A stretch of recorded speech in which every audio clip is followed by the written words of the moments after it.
অবশেষে 19 নভেম্বরের বদলা কিন্তু পূরণ হইল। এই চ্যাম্পিয়ন ট্রফির সেমিফাইনালে অস্ট্রেলিয়াকে 4 উইকেটে হারিয়ে দিল ভারত এবং সোজা ফাইনালে। কি পাকিস্তান, হোস্ট করলা তোমরা, কিন্তু ফাইনাল হবে তোমাদের দেশের বাইরে। কোথায়? দুবাই। এটাই হলো power of BCCI, power of Indian cricket. সঙ্গে সঙ্গে বাংলাদেশিরাও একটু কান্না করো। তোমাদের আব্বাজান তোমাদের আব্বাজানের দেশে চ্যাম্পিয়ন ট্রফির ফাইনাল ম্যাচটা পর্যন্ত হবো না। কি কষ্ট বাংলাদেশি, তোমরা বুয়া করবা না? তোমাদের না ফেভারিট দল অস্ট্রেলিয়া, তোমাদের ফেভারিট দল হাইরে গেছে তোমাদের ঠাকুরদার কাছে। তোমাদের বাপ তো পাই নাই, ঠাকুরদার কাছে হাইরে গেছে গা। তো অতএব শাট ইওর মাউথ। তো যদি খেলার মধ্যে আসি, দুর্দান্ত ইনিংস কিন্তু বিরাট কোহলির। কি ইনিংস খেলছে! যদিও সে শতক মিস করছে, কিন্তু শতকের থেকে কিন্তু কম না। 84 রানে দুর্দান্ত একটা ইনিংস করছে। আমরা ম্যাচটা কোথায় জিতছি জানো?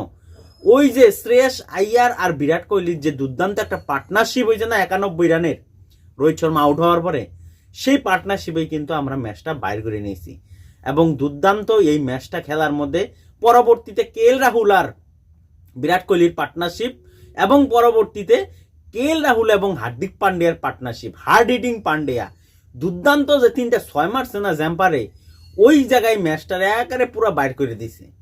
আর বোলিং এর দিকে কি কমু, দুর্দান্ত হচ্ছে শামির বোলিং, বরুণ চক্রবর্তীর বোলিং দুর্দান্ত। মানে ভারতীয় পুরা স্পিনিং অ্যাটাক, ফাস্ট বোলিং অ্যাটাকটাই একদম পুরা জবরদস্ত, কোনো দিকে সমস্যা নাই।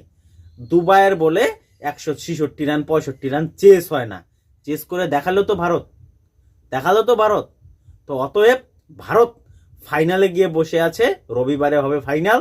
এখন দেখা উচিত যে সাউথ আফ্রিকা আসে ভারতের সাথে ফাইনাল খেলতে নাকি নিউজিল্যান্ড আসে, সেটা কালকেই বোঝা যাবে। কারণ সাউথ আফ্রিকা এবং নিউজিল্যান্ডের ম্যাচ হবে পাকিস্তানে, সেমিফাইনাল 2, এবং সেখান থেকে যে জিতবে ভারতের সাথে ফাইনাল খেলবে। তো অবশেষে পাকিস্তানে চ্যাম্পিয়ন ট্রফি হওয়া মানে তারা নামে হোস্ট, কিন্তু কাজে আর হোস্ট হলো না। ফাইনাল দুবাইয়ের মাটিতে। কি দুর্দান্ত ম্যাচ, হ্যাটস অফ।